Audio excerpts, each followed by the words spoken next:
No episódio passado, eu te mostrei o que a palavra yoga realmente significa. Yud, unir.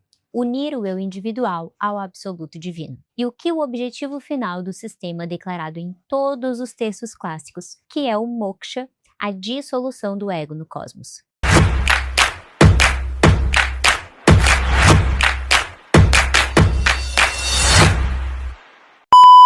Hoje eu vou te fazer uma pergunta diferente. Você sabia que o yoga tem um deus de origem? Que existe uma divindade específica que a tradição hinduísta chama de o primeiro yogi, o criador do sistema? Que quando Krishna fala no Bhagavad Gita, ele não está dando palestra motivacional, ele está revelando um caminho espiritual de adoração a si mesmo. E que quando você canta o Om no final de uma aula de yoga, mesmo que a sua instrutora diga que é só uma vibração, você está entoando a sílaba que representa a trindade hindu. Tudo isso está documentado nos textos, na história, nos próprios mestres do yoga. Vem comigo para mais um episódio. Na cosmologia hinduísta, existem 3 grandes divindades que formam a Trimurti, a trindade. Brahma, o criador, Vishnu, o sustentador e Shiva, o destruidor. Mas Shiva não é o destruidor no sentido negativo. Ele destrói para transformar. Destrói o ego, destrói as ilusões, destrói tudo que impede o espírito de se fundir com o absoluto. Por isso ele é o deus da libertação, do moksha. E Shiva tem um título que você precisa conhecer. Adi Yogi. Adi significa primeiro, primordial, original. Yogi, você já sabe. Shiva é o primeiro yogi. O yogi original,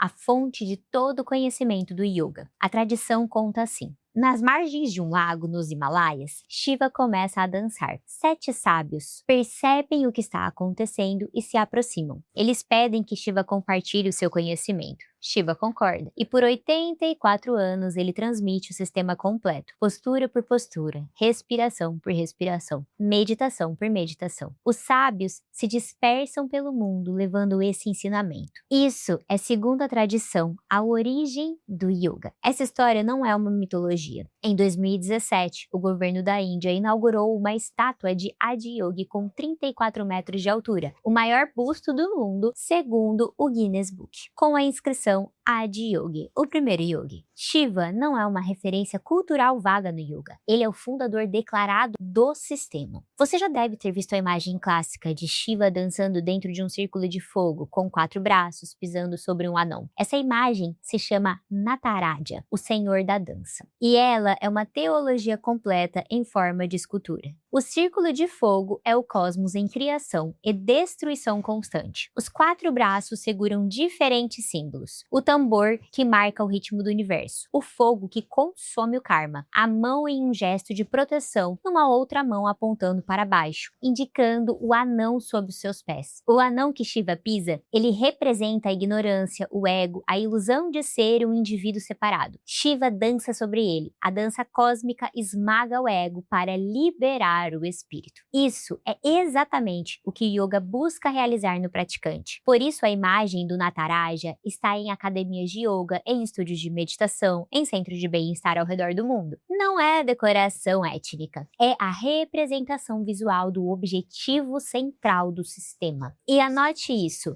Shiva igual Adi Yogi, deus da destruição do ego e da libertação, moksha. A imagem do Nataraja representa exatamente o objetivo que o yoga busca no praticante. Eu vou ler para você algumas falas diretas de Krishna no Bhagavad Gita. E enquanto você ouve, presta atenção. Isso é ensino espiritual genérico ou é instrução religiosa de uma divindade específica pedindo adoração? Fixa tua mente em mim. Sê meu devoto, adora-me, prostra-te a mim, tu virás a mim e eu te prometo, pois és caro para mim. Bhagavad Gita 18:65. Krishna a Arjuna. Isso é Bhakti Yoga, o yoga da devoção. E o objeto da devoção é explícito, Krishna, que é Vishnu, uma divindade específica do hinduísmo. O que quer que faças, o que quer que comas, o que quer que ofereças com oblação, o que quer que dês em caridade, o que quer que pratiques como austeridade,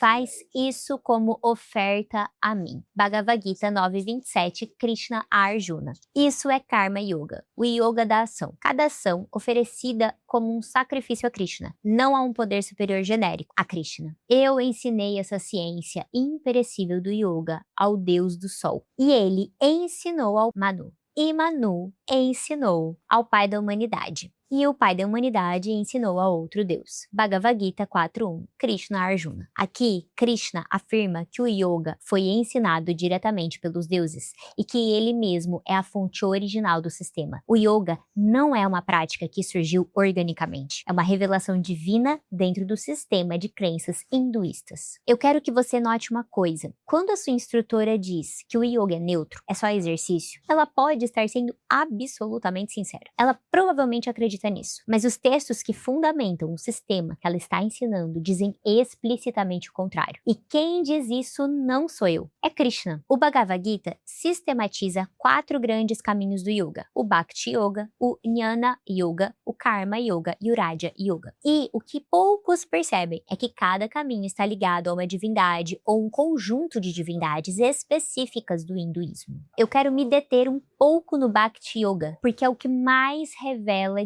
diretamente o que está em jogo. Bhakti significa devoção, amor ardente, entrega completa. O praticante de Bhakti Yoga canta os nomes das divindades, dança em adoração, oferece flores e incenso, contempla imagens sagradas, entoa mantras repetidamente até que a consciência seja dominada pelo divino. Os mantras mais conhecidos do Bhakti Yoga são esses que estão aqui na tela. Esses mantras são entoados em aulas de yoga, em retiros espirituais, em práticas de meditação com músicas ao redor do mundo. Muitas pessoas que os cantam não sabem o que estão dizendo, mas a tradição da qual eles vêm sabe muito bem, e o efeito intencional é invocar e honrar essas divindades. Eu não estou dizendo que quem canta esses mantras sem saber o significado está conscientemente adorando a Shiva. Eu estou dizendo que a origem, a intenção e o contexto doutrinário são esses, e que cristãos precisam saber disso para tomar decisões conscientes. E agora chegamos ao Om, a sílaba mais onipresente do yoga no ocidente. Você a encontra no começo e no fim das aulas, em tatuagem. Inclusive, eu tenho uma aqui para comprovar a vocês. Em colares, em almofadas, em embalagem de chá, em produtos de skincare, em spas. E a explicação que mais circula é só uma vibração. É o som do universo. É neutro, não representa nada. Mas não é. E eu vou te mostrar o que os textos originais dizem sobre o Om. E depois você decide o que fazer com essa informação. O Om é, na verdade, composto de 3 fonemas, A, U e M. E cada um desses fonemas corresponde a uma das 3 divindades da trindade hinduísta, a Trimurti. Existe um texto dos Upanishads dedicado inteiramente ao significado do Om. Chama-se Mandukya Upanishad. É um dos mais curtos, apenas 12 versos, e um dos mais densos. Om. Esta sílaba é tudo isso. O que existia, o que existe e o que existirá. Tudo isso é Om. E o que está além das 3 dimensões do tempo. Isso também é Om. Mandukya Upanishad, verso 1. O Om não é uma vibração acústica neutra, é uma declaração teológica. E só um parênteses, olha só que relação tem com a Bíblia, aquele que era, aquele que é e aquele que há de vir. Comecem a refletir sobre isso enquanto eu falo aqui.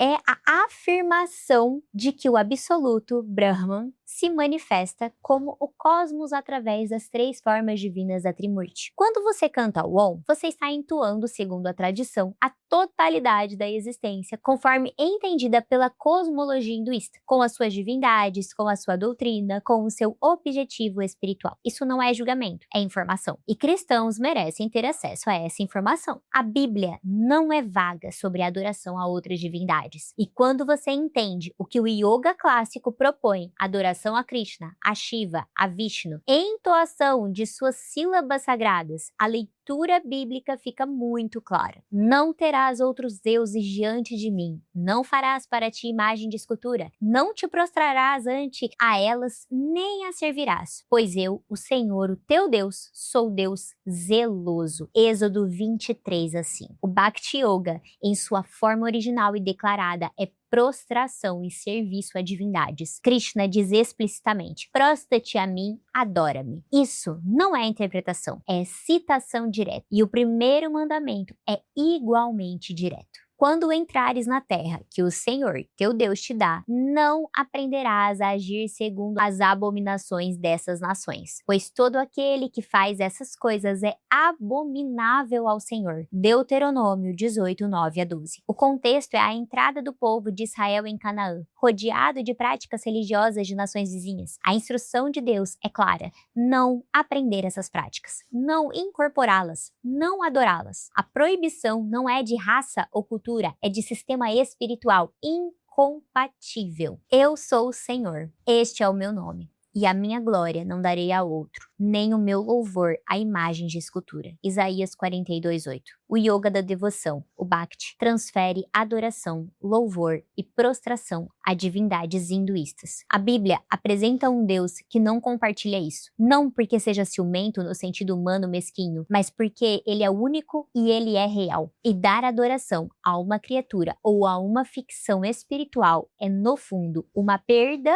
para o ser humano que o faz. Aqui eu quero falar com cuidado, porque existem diferentes posições entre cristãos sinceros sobre o yoga. Alguns dizem: posso fazer as posturas e ignorar a espiritualidade. Outros dizem: qualquer yoga é perigoso para um cristão. Outros ainda tentam criar um yoga cristão. Eu não vou te dizer o que decidir, mas eu vou te dizer o que eu acho que um cristão precisa ter para tomar essa decisão. Informação real, não a narrativa de marketing de que yoga é neutro, porque os textos, os mestres e a tradição viva do hinduísmo dizem que não é. Com informação real, você pode orar, discernir, conversar com seu pastor e chegar a uma conclusão consciente. Sem informação real, você está tomando uma decisão no escuro. Esse vídeo existe para acender a luz, para trazer aquilo que está oculto à superfície. Hoje você viu: Shiva é o deus que a tradição hinduísta chama de primeiro yogi, o criador do sistema. Krishna